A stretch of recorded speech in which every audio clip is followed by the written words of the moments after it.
And we're back coming at your podcast special edition. I'm Christopher Scott, joined by my good friend Helen LaCura, and we are also interviewing Isaac, who's going to be fighting on Gut Check Promotions this weekend.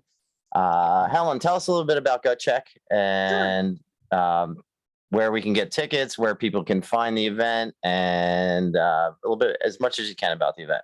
Sure. Gut Check is currently based out of Delaware. We are looking to expand that next year. I can't quite say where to just yet. But our next event is going to be on Saturday, September 24th at the Police Athletic Center in Hocoos, Delaware. Super easy to get to from Philadelphia, South Jersey, Delaware, anywhere in between. Tickets can be purchased online at www.gutcheckpromotions.com. If you're not able to make it in person, we do have a live feed available, and that can be purchased at www.fcltv.com. So this Saturday's events are all amateur rules for this event. Correct. It's all amateur, and we have two rule sets that we work with. That's Glory kickboxing rules and full Muay Thai rules. Originally, Isaac was matched for full Muay Thai rules. Unfortunately, his original opponent got injured during WKAs, and we had to do a quick switch around to replace him. His new opponent, Lumison Jean, who we're very grateful he stepped in last minute to, fight Isaac. Isaac is now fighting under the Glory kickboxing rules, which, as I think I mentioned, we'll see. What's the difference in rules, Isaac? Are you trying to change my fight card? And just I'm a Muay Thai fighter, dog. The difference is actually people don't really get it. The difference in Muay Thai is there's more clinching. There's more active clinch, changing positions, dumps, sweeps, elbows, the higher percentage of knees, and the scoring is a lot different. So depending on who the sanctioning body is saying glory rolls or whatever you want to call it this week, K1 kickboxing, sometimes if the punch touches you, it's a point, right? It depends on who it is, or if it affects you. But in Muay Thai, kicks score higher. The harder to execute techniques, the more beautiful techniques, technically more advanced techniques score higher. Okay, and to be honest with you, I'm a Brazilian Jiu-Jitsu guy, so I don't understand how the scoring works. So if you can explain some of the how the points work as well, because I was unaware of how it's scored all together. It can be a bit intense in terms of like, okay, who's doing what, who's moving forward, who's moving backward. Is it a tactical retreat? Are they scoring while moving backwards? Okay, are they just moving forward and eating a bunch of stuff? Or okay, where is their position? Are they controlling it? Are they making the other guy miss? Are they defending? If I kick you and it affects your balance and it puts you on your can, big point. If I kick you and you check and it still affects you, depending on what stadium Muay Thai, or again, just like with Glory, where you're at, it'll score. So again, the scoring criteria is different. It's the difference between what's the IBJJF and what's the other thing? Like Naga. They all have their. Sure. Now, one of the things I've always noticed, and my history with Helen is that I've done fight promotions with her in the past, where I was ringside color commentator at a couple different promotions, and she's been on our show before. Is it boxing judges that are on the side? Because that's the one thing that irritates, that just drives me absolutely insane, is when somebody who is a judge for something they know nothing about. So is it kickboxing judges? Like how do they work the judges? I have lost fights that I dominated on Muay Thai scoring, but the judges just weren't educated. They just couldn't identify what you were doing that required scoring. It seems like, especially with WKA, they're very good. Their judges, good. They understand the sport. They're all really skilled fighters themselves. Have a lot of experience in the game. They get it. It used to not be the same. I think it should be a requirement in any combat sport that the judges and referees have also either competed or trained in it. Yeah, I mean, totally agree. I think if you have to have skin in the game, and I've seen places where there are people that I know are just basic level students who just wanted to be a part of the bigger show, stepping up a little bit. And I'm like, how much do you understand the sport? Sure. because, you know, fighters, we bleed for this sport. You know, this isn't a hobby. You know, people say, oh, even I, no. Right. It becomes a way of life after a little while. Yeah. Right? I mean, I have this conversation with my jujitsu students all the time. I'm like, when I originally got into it, it was all about fighting other guys. right. And then it became more about me understanding more about myself, and the rest of that stuff all becoming secondary. And it Yeah. becomes a lifestyle. And in the way you think, you start to apply it outside the gym. And if you don't have a judge who's gone through all that, they might not even be able to identify when you're injured and need to stop the fight. Yeah, it's not. Yeah, exactly. It takes over your whole life. Yeah. So you know, so talking to Ellen, she said she's known you about 30 years. yeah. It's awesome. And you guys used to hang out in the malls when you were younger, and And all, was it the food court you guys hung out at? We no, had to move outside the arcade was our main spot, really. Okay. Yeah, kids don't know Right. what they're missing these days with no arcades in the malls. yeah, and we used to go to clubs and stuff like Pulsations and like. Pulsations, breakers. Back in the day when there was cool clubs still. I haven't we were heard the cool kids. Pulsations in forever. No, right? That's great. So how many fights do you have, Isaac? I have 8, and then I have like a man. I can't tell you. Back in my day, there weren't cards or fights. I think gut check was like every 6 months or every 3 or 4 months. Friday night fights was the most consistent thing, and that was a big deal. Warriors Cup was like every few months. So we took a lot of smokers. So I do have tell people what a smoker is, because a lot of gyms don't do those anymore. Overseas they call it interclub. Basically, you know, I take my guys to them sometimes, especially at Jason Farrell's gym, Level Up in Bowie, Maryland. Great gym, by the way. Plug. He's a great guy. Does a lot for the sport. But yeah, I take him down, and it's basically, you know, now it's a lot safer. 13, 16 years ago when I first started training Muay Thai, there were a lot of guys getting knocked out. I TKO'd my first opponent. I KO'd my second opponent, my third opponent. I think I TKO'd. You know, and that's the thing where it gets kind of dicey, because now it's like no one scores that, or you know, right. Depends on the promoter and all that stuff too. Like I like, you know, I think my dude that I'm fighting does a bunch of smokers too. Well, that's great. Like, I mean, you should be doing these things to keep Sure. at. We do our own kind of, you know, you take your guys, basically what I was getting back to, you take your guys and, you know, my crew meets your crew, and, you know, we have like a mock fight. Back when I started, they did announce who won. Okay. Yeah, and the scared there now. There's no winners. It's illegal reasons, and Sure. you know, and it's as real as it gets, right? It's as close as you're going to get to the actual matched fight competition. Right, because you have a crowd there, and you have people yelling your name, and the environment's very similar. Yeah, so I like, for example, over the pandemic, I trained a couple real good studs, and you know, but that anyone can be a gym hero. You know, Sure.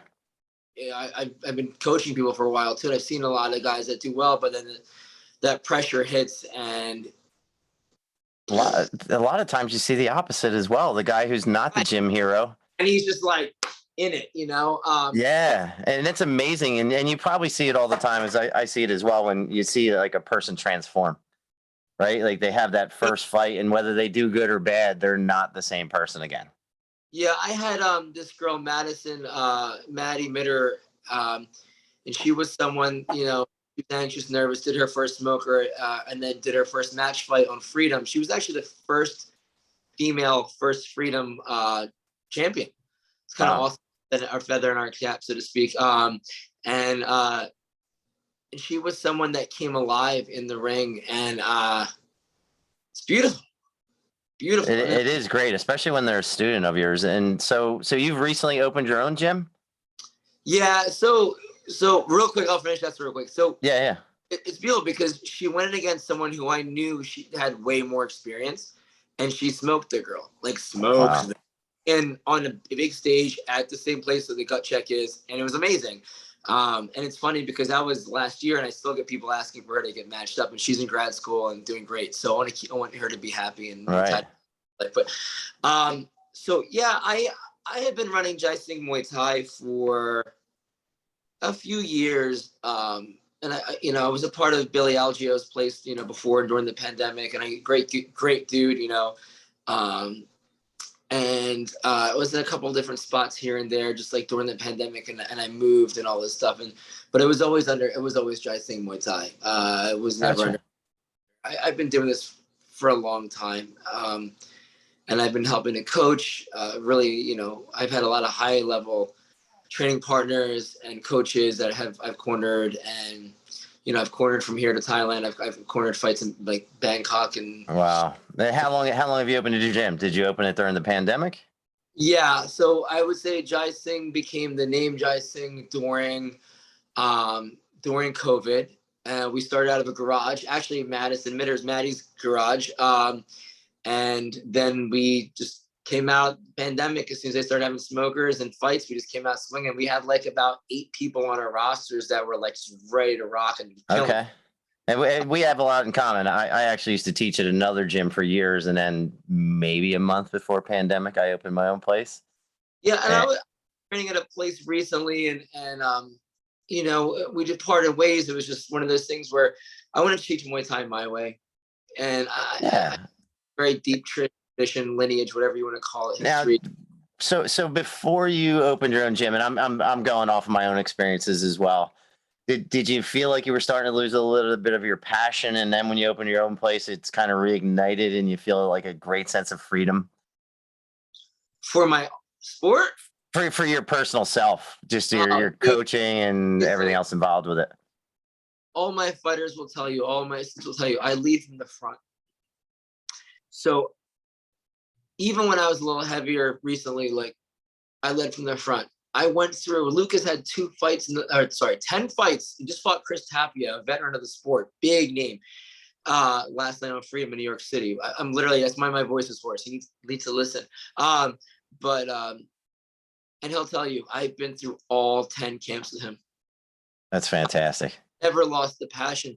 I just now have the motivation to lead by example even more. I have a really amazing coach named Rami Ibrahim. Chris, you know who Rami Elite out of Philadelphia? Yeah. Popo would go down there and train with him. Yep. Yeah, so he, I started doing privates with him again because I haven't had a coach in a while, and I missed it. I go to Thailand pretty frequently. It's just a fight in Thailand before the pandemic, and then we had to take emergency flights home. Gotcha. The dream was in front of me, and the dream was dashed at literally the very last minute. Wow. I was, and my crew, my coach came up to me. It's like, I'm sorry, your opponent had to fly home. And heartbreaking. And then we went into the pandemic, and then all that, right? So, but this has been a long time coming. That's outstanding. So Saturday coming up, who's the opponent? So he was, like I said, I had to rematch him also. His original opponent was injured during WKAs. Isaac is now matched against Lumenson Gene, who's currently 0-1 in kickboxing, but he is 3-3 in amateur MMA, Gotcha. which I've been seeing a lot in, Muay Thai kickboxing, especially at the amateur level. A lot of them will kind of flip-flop between, there's some that are diehard Muay Thai kickboxing, but there are, a large number of them that kind of go between MMA and kickboxing. I think more so just to keep themselves active. If they're not doing an MMA fight, they'll pick up like Lumenson. He jumped in on last minute for us, which again, we're really grateful for. And he was happy to jump in, even as an 0-1 fighter. He's stepping up to the plate to fight Isaac, who has got eight fights under his belt. Right. And anybody who's a true fighter, the opponent doesn't matter so much, especially if you're training, and it sounds like you're in the trenches every day with your guys. Every day. One of my other fighters is competing that night too for my gym. I'm competing for Rami Elite, and he's training for Jai Singh Muay Thai. I literally came home at 4:00 in the morning. I was in the gym right back in it early this afternoon. Him and I were running together like as soon as he could. That's fantastic. So Rami's going to be in your corner on Saturday? Yeah. And you started to mention taking privates again. Does it feel good to not be the coach sometimes and be the student? It feels amazing. It's nervous. I get nervous and happy and excited. It's like all the good feelings you want to have when you're doing something exciting. Right. And is your style of coaching similar to his? Do you find like when you're a child and one day you say, hey, you start to sound like your dad, right? Do you find that you start like certain pieces of it are a piece of you as well now? One of his former students lives near me now, walked in, watched a class, and there's like Rami's from Palestine, and they blast a lot of Arabic hip hop and stuff like that in our gym. And I'm Pakistani. I'm half Pakistani. Okay. I don't consider myself to be just American. Sure. Proud of that. So he walks into my gym, watches class. We're doing the same line drill warm-ups. I'm yelling at my students. I'm coaching a fighter while training my students to class, holding pads for a fighter to get ready for a big fight, screaming at everyone, managing 2 clocks at once.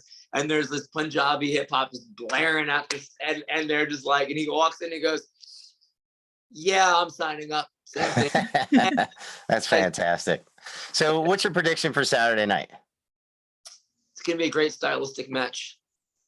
It's going to be, it's going to be my Muay Thai versus his MMA striking. It's going to be, it's going to be a good fight. That's outstanding. Well, hopefully you get the results you're looking for. And it was a pleasure talking to you. I really like it. And hopefully we can do some more of these interviews in the near future. I know I sent you a link to our show a little bit earlier because you hadn't heard anything about it, but we have known Helen for a while, and we've always enjoyed working with her. We did some of her fights for Primal fights, and I think we got kicked out of there and nobody told us because we said the announcer's name wrong a few times. Wow. But whatever, it's whatever. And it definitely was a pleasure meeting you, and I hope you get the results. And I'm going to send you a link to the show, to this interview, and you can share it with whoever, and you can download the video. Yeah, you can say whatever you need to. One prediction. Yeah. Win. Say that again? I'm showing up to win. Okay, perfect. I mean, yeah, and if you're not showing up to win, then you probably should find another sport, right? This day and age with these fighters, this I'm old. I'm 43. And that's not Gotcha. a lot of experience. It's a lot of good experience. Sure. I'm actually 52, and I'm a second degree. I'm getting my second degree black belt. And the thing that I find is everybody thinks it's a championship match every time you spar or drill with them. Yeah. You don't last sport if you suck. Let's put it that way. Yeah, right. Well, thanks for coming on. And hang on one sec. I'm going to hit end and then just chat for a second. Oh, hang on a second.